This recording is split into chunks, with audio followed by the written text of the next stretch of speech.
The National Transportation Safety Board is now on the case of last night's deadly accident at Carlisle Airport, where a small plane crashed into a state police helicopter. Investigators plan to hold a news conference at 5:30. Barbara Barr is live on the scene with what we've learned so far today. Barbara.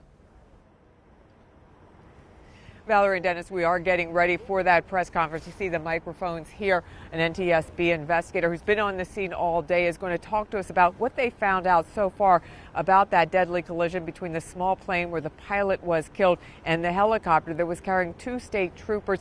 They are going to be all right. In fact, one has been released from the hospital. The wreckage, though, of that crash still off the runway here at the Carlisle Regional Airport. NTSB and FAA investigators combed through the wreckage at Carlisle Regional Airport following the crash of a Cessna 150 plane and a state police helicopter just before 7 Wednesday night. This is a tragedy. It was awful.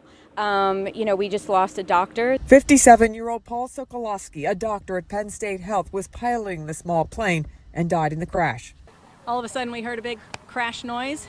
Lauren Sutherland was nearby. Seemed like seconds after we heard that impact and the planes went down. State Police Corporal Bryce Corman and Trooper Jason Mills were on board the helicopter performing a routine exercise. They were hovering several feet off of the ground. Acting State Police Commissioner Lieutenant Colonel George Bivens says the Cessna was approaching the runway when this happened. For an unknown reason, it veered hard to the right at the last moment.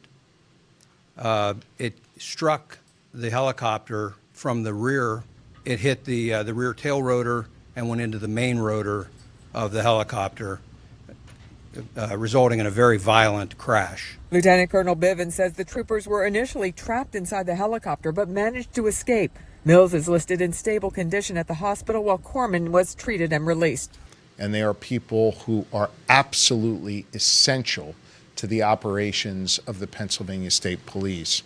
And we're so grateful that they are going to be okay. The airport has a single runway. There is no control tower, so pilots use a radio frequency to communicate. I think that this is one of the safest airports. Representative Barb Gleim of Cumberland County spent time on the scene with investigators. It's a tragedy to the family to lose somebody this way.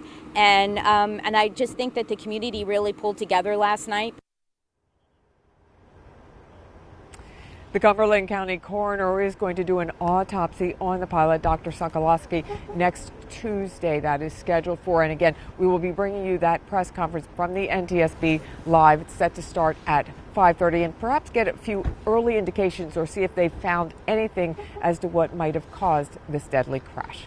Live in Carlisle, right near the airport, I'm Barbara Barr. We'll send it back to you guys. Thank you, Barbara. Hi, I'm Eric Finkenbinder from ABC 27. We're excited to announce the new ABC 27 News Plus app. Live stream newscasts or watch content on demand. This is different than the ABC 27 app on your smartphone. You can check this out at home and it's very easy to use. With a Fire Stick, go to the homepage, scroll down to search. From there, enter ABC 27. Move over to the apps and there we are. Click the icon and install. It's just that easy.